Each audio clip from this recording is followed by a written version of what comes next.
Fala, gente! Voltamos aí com as impressões finais de Class of Elite, segunda temporada, episódio 13, que teve muito mais romance, eu creio, do que a maioria esperava. Não é um aspecto normal da série, mas focaram bastante nisso, nesse último episódio, que adapta inclusive um volume extra da série. Eu vou entrar em mais detalhes durante o vídeo. E usaram finalmente aquela cena que tinham cortado, usaram como ganchinho para uma terceira temporada, que já está confirmada há um bom tempo, inclusive. Inclusive, quem quer ter uma noção do que esperar dessa próxima temporada, que vai ter uma pegada diferente dessa, eu depois vou fazer um vídeo comentando sobre isso, sem grandes spoilers. Mas nesse aqui vamos focar nesse episódio 13, o que teve de mais interessante nele, também algumas mudanças e cortes em comparação ao material original. Como sempre, quem puder, apoie o canal, vire membro, você ganha vídeos extras toda semana, tem mais de 500 acumulados e o mais importante, você vai estar apoiando mais aí no meu trabalho. Então quem já é membro, muito, mas muito obrigado. E quem não puder, só dá um like aí e se inscreve no canal para não perder nenhum vídeo, ou vídeos aí, de Class of Elite. Tem vários extras aqui no canal, e eu vou fazer mais alguns aí, enquanto a gente espera a próxima temporada. E bom, gente, vamos lá. O episódio começa mostrando que a Karuizawa tá descaradamente apaixonada pelo protagonista. A gente já tava notando indícios disso ao longo da temporada, mas aí ficou descarado até pra ela. Ela mesma tá, não acredito, não pode ser e tal. Ela tá desesperada lá porque tá começando a notar que ela tá realmente apaixonada por ele. No material original fica mais dentro dos pensamentos dela por um tempo, então se aí já ficou meio descarado, no material original fica mais descarado ainda. Mas de qualquer forma, eu acho que não tem grandes dúvidas quanto a essa questão. O ponto é que o anime eu achei que fez um trabalho muito melhor devido às expressões que mostra dela ao longo do tempo, aí durante a série, em fazer a gente simpatizar com ela e, no caso, comprar melhor até esse interesse dela no protagonista. No material original eu não comprei tão bem, eu fiquei meio... Meu Deus, que esquisitice! O cara basicamente arregaçou com ela na temporada, ela só se meteu em situações ruins por causa dele, e mesmo assim ela tá apaixonada por ele. Não é impossível isso acontecer, não tô dizendo que é. Tem casos aí, no caso mulheres, que gostam de homens que tratam elas mal pra caramba. E no caso aqui não é exatamente isso. O protagonista meteu ela numas roubadas lá, mas ao mesmo tempo não é ruim com ela o tempo inteiro. E no caso até se preocupa levemente com ela, entre aspas, de novo, porque vai entrar num negócio que eu vou comentar do final do episódio. Mas o ponto é que é uma relação muito estranha. Quem acha isso, olha, você tem toda a razão pra achar, porque não é uma relação normal. Mas não quer dizer que não existe uma relação dessa, existe. Então sim, por mais estranha que seja essa relação deles, e bastante discutível com certeza, ainda assim é um negócio que eu acho possível de acontecer na vida real. Uma situação semelhante a essas. Só não é um negócio comum, com certeza seria um negócio raro de se ver. Mas essa discussão aí já vem há muito tempo na Light Novel. No caso, alguns defendem a Karuizawa com unhas e dentes, adoram ela, outros preferem outros personagens, tem uma maior discussão sobre isso. E com o anime agora adaptando essas partes, entrando nesse aspecto do romance, nossa, vai aumentar mais ainda a discussão. Como eu falei, o autor tá tentando abordar de forma relativamente realista a coisa toda. Ela não esqueceu o que aconteceu com ela, mas ela tá pensando nos momentos bons também.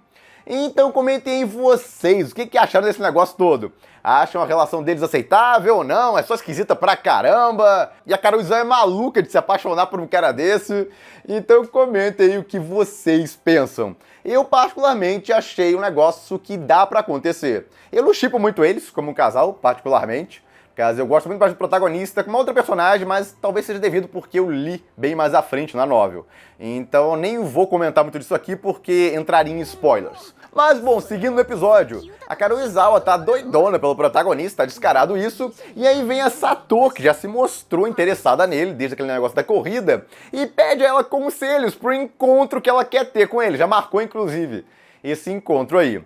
Toda essa situação se passa aí no volume 7.5, que é um volume, eu chamo de extra. Tem gente que não gosta desse termo extra, porque tem alguns desses volumes que são muito importantes, tipo o 11.5, no caso não dá pra pular ele. O 7.5 tem algumas coisas relevantes e outras nem tanto, mas nenhum evento, nossa, importantíssimo acontece nele. Então eu tenho 4.5 também. Esse pularam praticamente tudo. Na primeira temporada tá um pedacinho dele, mas é muito pouco relevante o que tem nele, pra ser bem honesto. 7.5 tem coisas um pouquinho mais relevantes e o 11.5 é importantíssimo. Inclusive ele vai ser difícil de rushar em um episódio, igual fizeram com esse aí. No caso, o 11.5, o ideal seria pelo menos uns 2 episódios, mas não vou entrar em grandes detalhes disso aqui. O ponto é que, a nível de curiosidade, estão adaptando esse 7.5 e cortaram bastante coisa, e resumiram bastante coisa também. E eu não vi grandes problemas em geral, tirando um, que eu vou comentar um pouquinho mais à frente. E, bom, o protagonista teve um encontro aí com o Ryuin, também é desse volume 7.5, só que misturaram uma parte da Ibuki atacando o Ryuin, que aconteceu antes, no volume 7, no final do volume 7, lembra que eu falei que não terminava naquela situação, que terminou no episódio 12, que tinha mais um pedaço? Então, eles cortaram esse pedaço todo. O que aconteceu nesse pedaço? Bom, o Ryuin decidiu que ele iria se retirar do colégio, iria assumir a culpa por tudo que aconteceu lá, o negócio da câmera, de ter feito tudo aquilo com a Karuizawa. Então ele ia pegar a responsabilidade por tudo e ia sair do colégio, não ia nem precisar expulsar ele. A Ibuki tá tentando fazer de tudo pra impedir ele, então teve uma situação semelhante aí que eles colocaram no começo, mas aí ele chega lá e vê que não teve reclamação alguma da turma D. Ou seja, estão fingindo que aquele evento nunca existiu, não foi reportado. No caso, os alunos estão machucados porque tiveram uma briga entre eles e o Ryuin, ficou essa desculpa pra estar todos os outros alunos lá e o Ryuin machucados. E até o negócio da câmera. O protagonista alegou que foi a turma D que fez também. No caso, foi a turma C e D. E ele até pagou com os pontos dele pra consertarem a câmera. Então tudo isso porque ele não queria que o Ryuin fosse expulso. Ele armou todo esse negócio aí pra manter o Ryuin no colégio. Então tudo isso aí tem no final do volume 7 da novel. Porque ele quer manter o Ryuin no colégio? Bom, mostra um pedacinho disso aí, ele vê utilidade no Ryuin. Ele quer usar ele também como peão mais à frente, tá descarado isso. Até na discussão que eles têm durante esse episódio, você nota que ele tá tentando instigar o Ryuin a lutar contra as outras classes.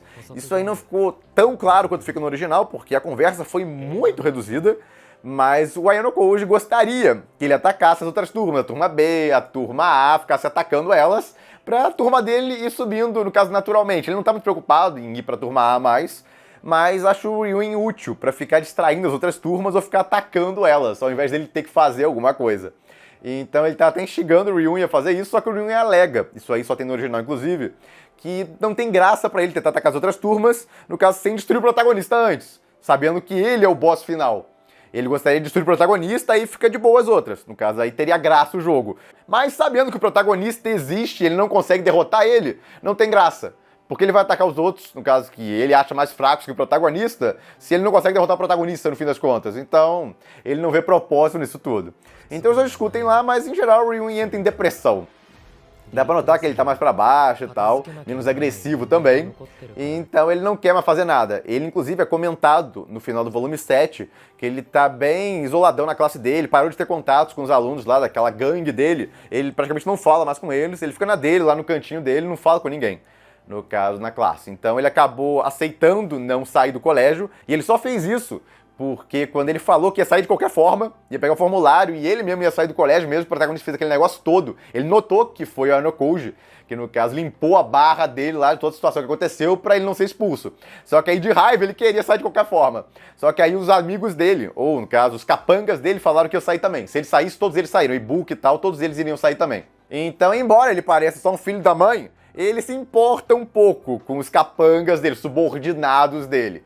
E então ele não saiu só por causa deles, porque eles alegaram que se ele sair, eles vão sair também. Então pularam tudo isso, não mostraram nada disso.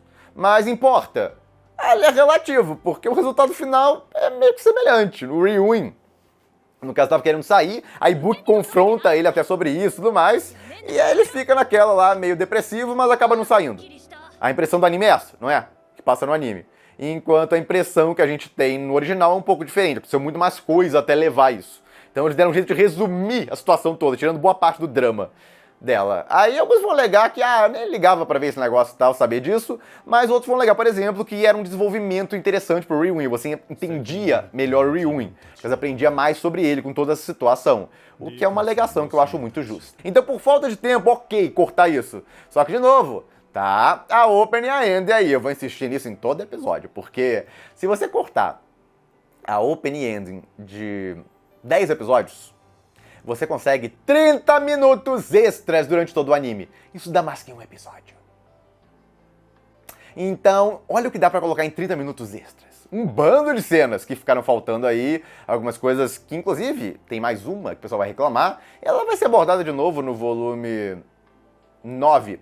Mas Ainda assim, alguns ficaram meio nervosos com uma coisinha que cortaram. Não foi esse negócio do reunion, isso aí eu tô falando como extra, a termo de curiosidade. Isso aí, de novo, eu falei, não é um negócio, nossa, faz uma diferença absurda. Não faz tanta diferença assim.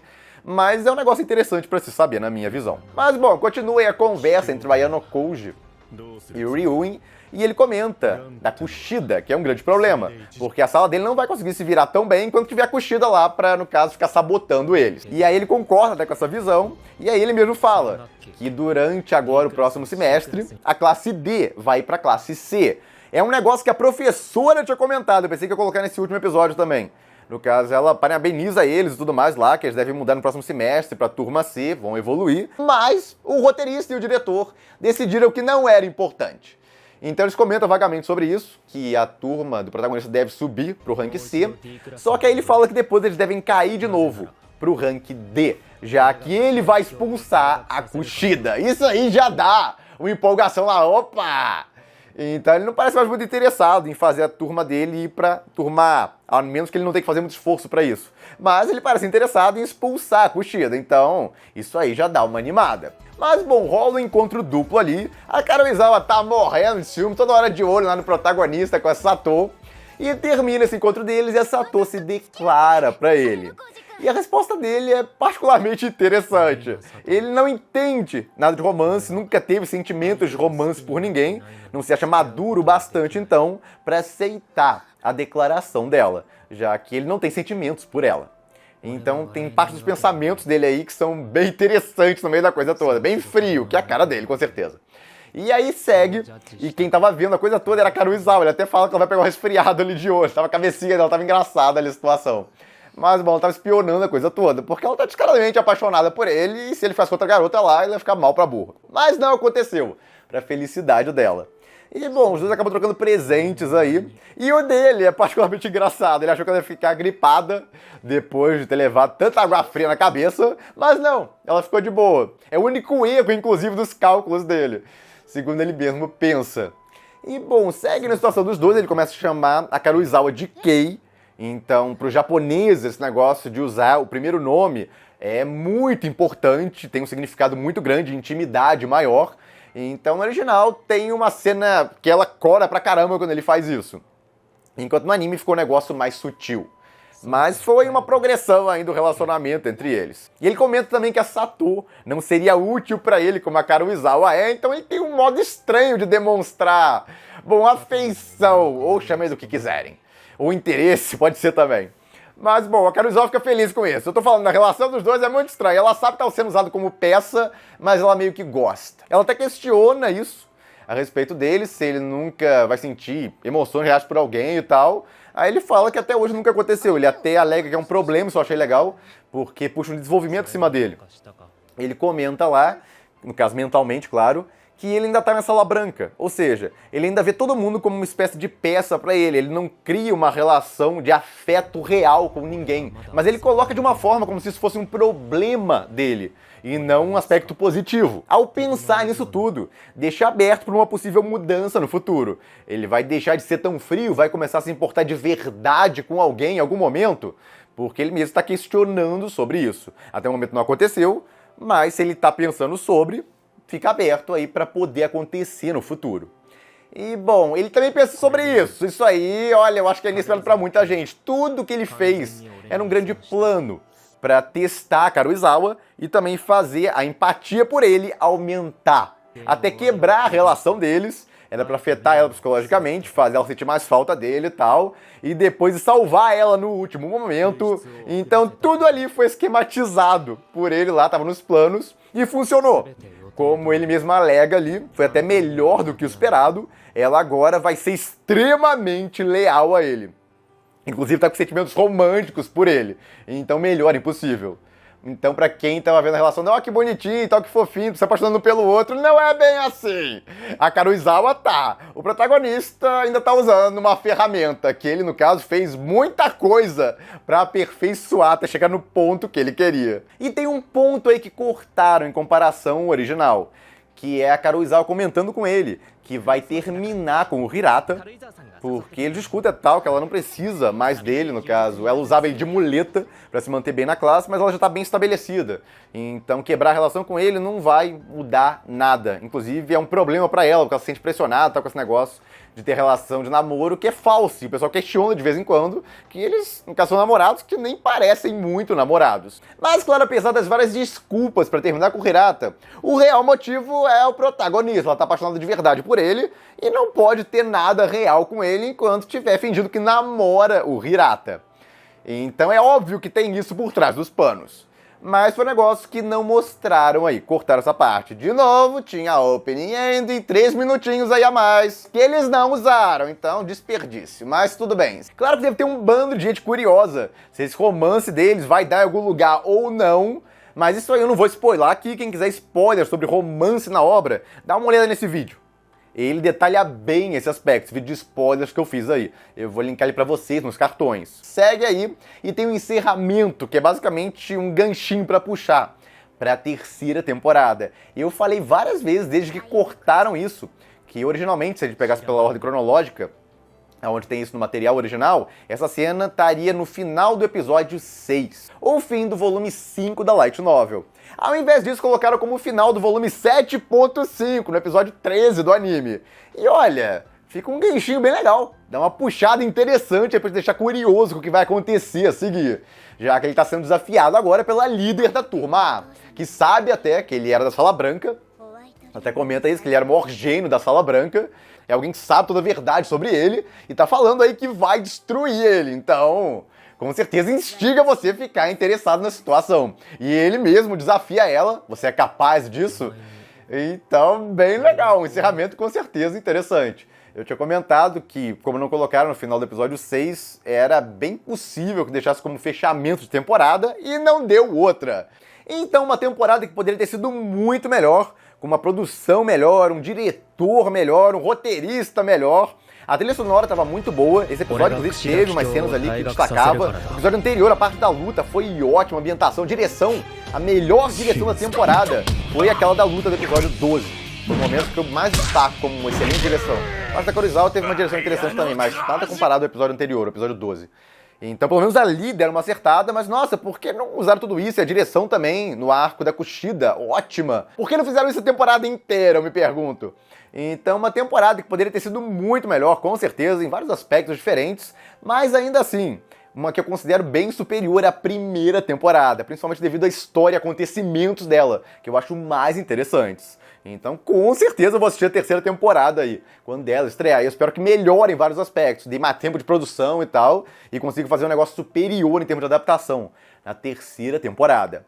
E, bom, gente, é isso. Comentem a opinião de vocês, o que vocês acharam dessa segunda temporada. Preferem essa segunda ou preferem a primeira? Quais eventos mais marcaram vocês? Comentem aí. E é isso, fico por aqui. Se gostaram do vídeo, dê um like, compartilhem. Se inscreva no canal que não se inscreveu ainda, apoie o canal quem puder, vire membro. E eu vejo vocês no próximo vídeo.